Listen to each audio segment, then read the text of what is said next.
आंदोलन को देखा है, इंडिया अगेंस्ट करप्शन। भारत भ्रष्टाचार के खिलाफ था, भ्रष्टाचार के खिलाफ है और भारत भविष्य में भी भ्रष्टाचार से जंग लड़ता रहेगा और इसकी जिम्मेदारी आम आदमी पार्टी ने पूरे हिंदुस्तान में ली है। इस बात के लिए हम आपको सबको बधाई देते हैं। जितने लोग यहाँ उपस्थित हैं, हमारा सबसे बड़ा टारगेट है भ्रष्टाचार मुक्त भारत बनाना, लोकतंत्र को मजबूत करना हमारा सबसे बड़ा टारगेट है, भाईचारा बनाए रखना हमारा टारगेट है, नफरत की राजनीति को समाप्त करना हमारा टारगेट है। तो इन मुद्दों के साथ में जो मंच पे सम्मानीय विराजमान है माननीय अध्यक्ष महोदय निखम जी जैन साहब, भाई रणजीत सिंह जी, नारायण जी भगोरिया जी और मेरे बहुत सीनियर साथी हीरालाल जी जैन साहब, हीरालाल जी शर्मा जी, हाँ मुझे बिल्कुल ध्यान आई है, बहन जी दीप्ति धारीवाल जी, हमारे साथी गुरु जी मेरे प्रताप सिंह जी, ठाकुर प्रताप सिंह जी, मैं इनको मजाक में कभी कभी ठाकुर प्रताप सिंह जी गोखरू बोलता रहता हूँ, क्योंकि एक मेरे इनके भाई थे प्रताप सिंह जी मेहता, तो मैं इनको कभी कभी याद करता हूँ जब बोलता हूँ कि ठाकुर प्रताप सिंह जी गोखरू।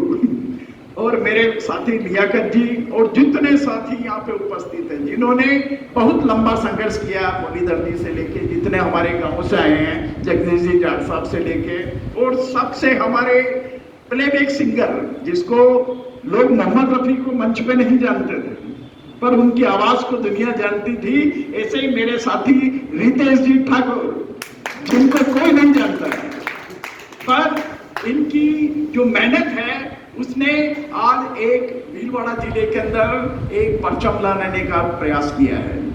आज सभी साथियों के बीच में मुझे जो जिम्मेदारी दी गई है, आप सब लोगों ने जो मुझ में विश्वास व्यक्त किया है, हमारी पूरी टीम में विश्वास किया है। मैं एक शब्द बोलता हूं कई बार, रावण का एक शब्द था अहम रक्षामि। रावण ने क्या नारा दिया था? अहम रक्षामि, मैं तुम्हारी रक्षा करूंगा, तुम मेरी शरण में आओ। और हम उस संस्कृति के लोग हैं कि वयम रक्षा में, हम सब इकट्ठा होंगे तो हम एक दूसरों की रक्षा खुद ही कर लेंगे। हम उस व्यवस्था की बात कर रहे हैं, वयम रक्षा में, इसका मतलब हम सब लोगों की रक्षा इसलिए हो सकती है कि हम सब इकट्ठा हो जाएं। हमारी फूट ही लूट का कारण है। आज तक हमारी फूट ने लूट को कायम किया है।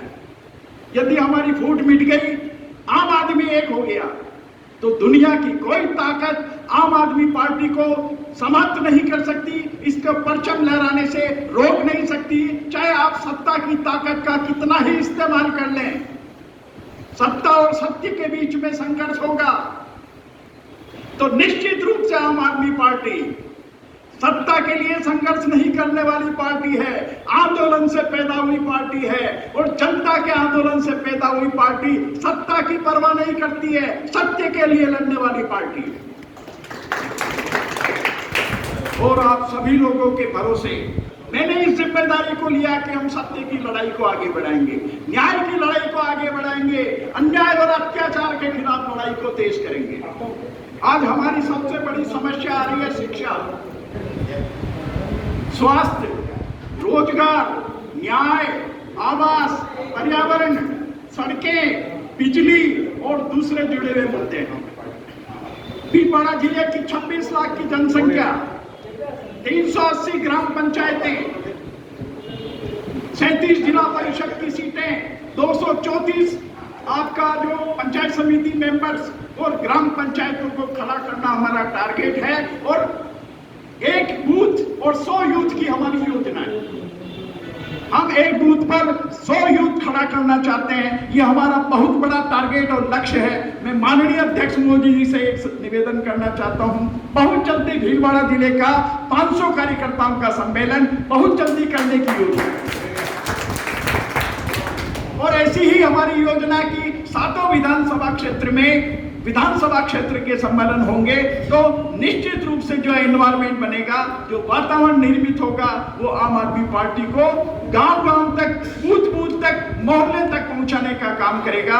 और हमारा एक ही लक्ष्य है कि जो झाड़ू है ये सफाई में भी काम आता है मित्रों, जरूरत पड़ने पे पिटाई में भी काम आता है। इसका दोनों उपयोग सीखना जरूरी है। सत्ता में बैठे हुए लोगों को झाड़ू से सफाई करो, तिनका कचरा भी नहीं रह जाए, इसका ध्यान रखना। एक बार भगवत मान जी ने कहा कि कचरा साफ करते समय कार्यकर्ता चूक गए। बीजेपी के 2 एमएलए जीत गए पंजाब में। चूक क्या हुई? कचरा साफ करते समय कार्यकर्ताओं ने ध्यान पूरा नहीं रखा। 2 एमएलए जीत गए। उन्होंने भगवत भाई हम कैसे जीत गए, इतने लोगों को हारने 58 लोगों की तो जमानत जब्त हो गई, हम 2 कैसे जीत गए? उन्होंने कहा कचरा रखा साफ करते समय कार्यकर्ताओं ने ज्यादा ध्यान नहीं रखा होगा, इसलिए 2 जीत गए। तो राजस्थान की 200 विधानसभाओं में कचरा सफाई करते समय इस बात का ध्यान रखें कि कोई तिनका भी नहीं रह जाए, क्योंकि इनकी जड़ों को मट्ठा डाल के राजस्थान से निकालना जरूरी है, नहीं तो ये फिर पैदा होने का खतरा है। हम लोगों ने 1988 में जनता दल के समय एक गलती की थी। 55 विधायक हमारे थे, पर हमने चूक की थी उस समय कि कचरा पूरा साफ नहीं किया।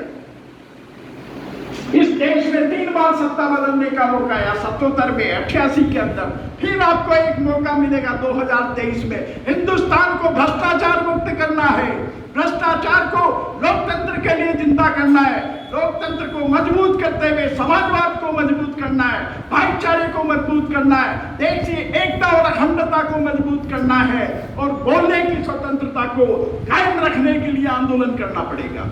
आज प्रेस की स्वतंत्रता भी गिरवे रखी जा चुकी है। आज बीबीसी लंदन की जो रिपोर्ट है अडानी पे, उसको जानबूझ के दफन किया गया ताकि सबके सामने नहीं आ जाए। अरे सत्ता ज्यादा समय नहीं टिकेगी, सत्य परेशान हो सकता है मगर सत्य समाप्त नहीं हो सकता। इस बात को दुनिया में बैठे हुए सत्ताधीश अच्छी तरह जानते हैं। इसलिए माननीय मोदी जी से भी हमारा निवेदन है कि सत्ता के चक्कर में सत्य को दफन करने की कोशिश मत करो। ये जनता है, जिस दिन जनता जाग जाएगी उस दिन उसके परिणाम आपको देखने पड़ेंगे। इमरजेंसी में भी ऐसा ही हुआ था। मैं उस समय 9वीं क्लास में पढ़ता था। माननीय इंदिरा गांधी की 10 साल की उपलब्धियों पे बोलने के लिए खड़ा हुआ था। मैंने 10 साल की उपलब्धियां उल्टी पढ़ी। इंदिरा गांधी की ये उपलब्धियां हैं जो मेरा एक साथी बोलने से भूल गया है। मेरे को भी एक दिन उस समय नजरबंद रहना पड़ा एसपी साहब के बंगले में। बेटा तेरा भाषण तो बहुत बढ़िया था, लिखा किसने?